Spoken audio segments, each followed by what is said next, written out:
My next guest is heading up to Canada, going to be taking on a Canadian, I should say, not a fellow Canadian, Mike Malott. They're going to be fighting on the main card of the pay-per-view, UFC 289, June 10th. It is Adam Fugitt back here on the program. Adam, how are you, man?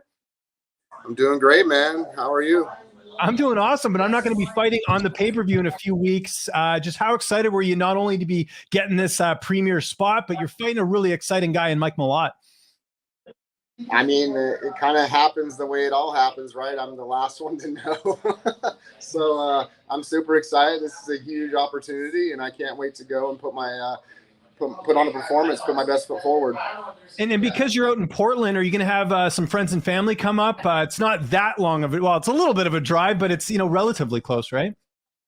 I do have some people coming up there, and I started my amateur Muay Thai career up there in Vancouver. So we'll see if I have some old fans come out as well from up there. That's great. Did you know much about Mike before taking this fight? Funny story is after I got back from Vegas, I was watching a fight night, I believe, and he was on it. And I looked over at the girlfriend. I said, "You know what? I bet you that the UFC is going to put me against him." And so, yeah, I watched his last fight. I went and I've done some research. I'm still doing some research and watching, and it's a great matchup. He likes to bring the fight, and he's got a lot of first round finishes. I got a lot of finishes, and I just think it's we're suited to put on a show up there in Vancouver and really bring out the fans. Well, I was going to say, obviously there's some big fights on this card, but do you look at this as a potential fight of the night just with your styles? I think so. Like I said, we both like to go for the finish. We're both in there not holding back, and I just think it sets up perfect. A couple of unknown guys for the most part getting their opportunity on the big stage at prime time, basically. So I'm excited. We can hear you at the gym right now. Who have been some of the main guys helping you get ready for this fight? What's that? I said, who have been some of your main training partners ahead of the fight? Some of my main training partners, I got my buddy Nate Adams in here, who was a longtime Muay Thai fighter. I got my wrestling coach, Curtis Ramsey, and Eric Lundgren in here. They're helping me out with my wrestling. And then just a mix and match of different amateur fighters. Morgan Fegan and Anthony Tana are in here and help me out. So that's good. That's awesome, man. And the weight cut, when does that process start for you as far as cutting down to 170? Right now, I'm just kind of on a calorie maintenance program, just working my way down very slowly to a natural kind of weight where I'll be able to make my cut from. Really, for me, I don't think the weight cut starts until fight week. At least that's been my experience. I feel pretty good up until fight week, and then we start doing some of the water loading and stuff. And yeah, that's great. And who's going to be making the trip up there with you as far as your corner and all that? Right now I got my head coach, Jason Georgiana. I got I'm bringing in Chris San Jose, who was in my first fight, and we're working together with my striking. He's going up there with me.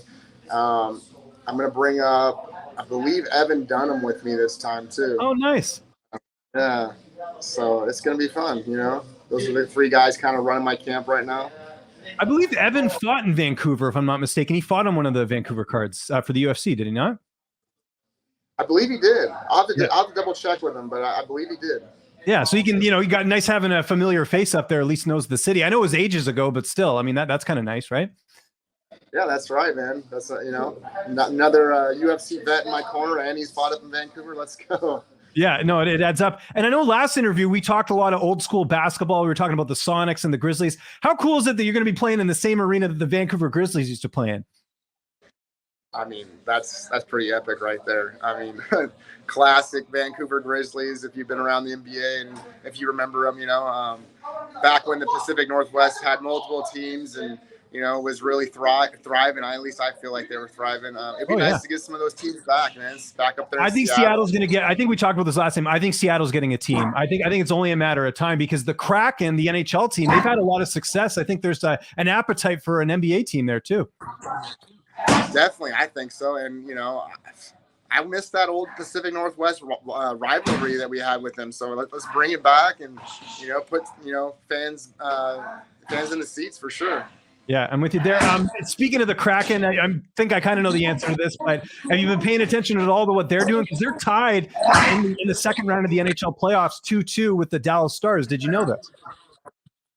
I did not know this. I need to catch up on my NHL. For sure, for sure. I think you'll win some fans over if you get a little hockey knowledge just before for the fight. So just a little FYI on that, which is great. How do you see this fight playing out? I don't think this fight's going to the scorecards. What do you think? You know, with me and Mike, I don't think you can bet on it going to the scorecards. You know, so as far as where I'm at in my visualization and where I'm thinking the fight's going to go, right now it's still a toss up. I don't want to speak too soon, like I did last time, and ended up changing my mind right there at the last second.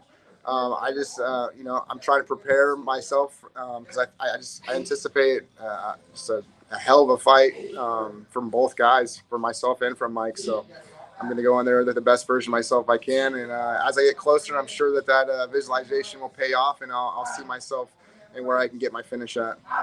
The timing of this fight's interesting because it's right before summer. And, as someone who's from the Pacific Northwest as well, the summers here are pretty great. Are you going to look to take some time off after this, or you want to get right back in there if all goes well on June 10th? Again, I'm late getting here, so I definitely want to make the most of it. And so if something is available, I'm definitely going to do it. But I do plan on taking at least a week's vacation after this one, to power the engines down and turn the brain off a little bit and relax. Okay, where would that vacation be? Have you thought about that yet? Oh man, I got to go put my my butt in some sand and my toes in some water in Mexico for sure. Okay, and prices will be cheaper because it's probably a bit warmer over there. Usually people go in the winter, right? That's right. It's supposed to be real hot and humid over there. Not too many people like to go out there at this time of year. So maybe tickets will be a little bit friendly this time. Yeah, no, for sure. I know the post-COVID prices have been a little nuts there. And kind of on that note as well, like Mike Malott's, there's a lot of hype behind him, right? He's had two really impressive UFC fights, finishing Mickey Gall, finishing Johan Lainez. Where does a win put you? Because I kind of feel like that momentum that he's got, you take all that, and that's really got to propel you up close to that ranked spot, a ranked opponent, I would think soon. I mean, I don't know where it puts me, but I definitely want that hype. I believe that, I believe I deserve to be there, right up there near the ranked guys, and I want to prove it to everybody again. This is your typical Adam Fugitt as the underdog fight, going into the hometown guy's backyard. Got to fight the quote unquote on paper better opponent. I'm sure Vegas is going to be betting against me again, and I can't wait to help take the money out of the pockets of the Vegas odds makers. Like, again, let's just do it. Keep hating on me, keep doubting me. Yeah. Well, and the other thing too is like, again, I know you fought people in their, maybe home state or whatever, but to fight someone in a different country, that's got to add a bit more to you, just to add that on the resume. That's right. We'll just keep adding it to the resume. Just keep putting me in there in those matchups where you underestimate me. I like being the underdog. Before we go, I know you got to get to practice. Downtime, what's that looking like right now? You getting any Netflix or video games or anything like that? What's downtime looking like during camp? Yeah, downtime has been spent a lot with active recovery stuff, going and walking my dog, my boxer, Oxley, and I haven't really tapped into too much TV here recently. I've just kind of been, the schedule's just not really lined up for it right now. It's more like rest and recovery and getting in my my self-care is what I call it. We're getting my self-care in, going to get a massage, going and doing some acupuncture. The girlfriend's got me on a facial wash and cleanse now, so I'm not a heathen anymore. Yeah, no, for sure. And did you know, like, I don't know if you have a Netflix or Hulu account or anything. Well, not Hulu, but did you know that in Canada, the selection on Netflix is different than in the US? Did you know this? Oh man, I just broke up so bad right there. No worries. I was just saying, did you know that like Netflix in Canada has different shows than Netflix in the US? Did you know this? I did not know this. I'm going to have to prepare because we're going to be out there a week. Yeah, exactly. So I was saying, like, that's a benefit of you going to Canada, is that you'll get to watch different stuff than what you'd have in the US. So you could take advantage of that, right? Yeah, definitely. I hope so. You know, I'm a creature of habit. I tend to watch the same things over and over again, the same series. But I definitely I'll have to check out what they got on going up there on Netflix in Canada. Well, I'll give you one that they actually do have in the U.S. as well. It's a great show. I don't know if you've ever watched it. Have you ever heard of Trailer Park Boys? I have not. I mean, I've heard of them, but I've never watched it. You got to watch it. It's not every Canadian's like this, but it gives you a little glimpse into the culture in Canada. I highly recommend it. If you want a good laugh, Trailer Park Boys, highly recommend it. Okay, is it pretty close to Letterkenny?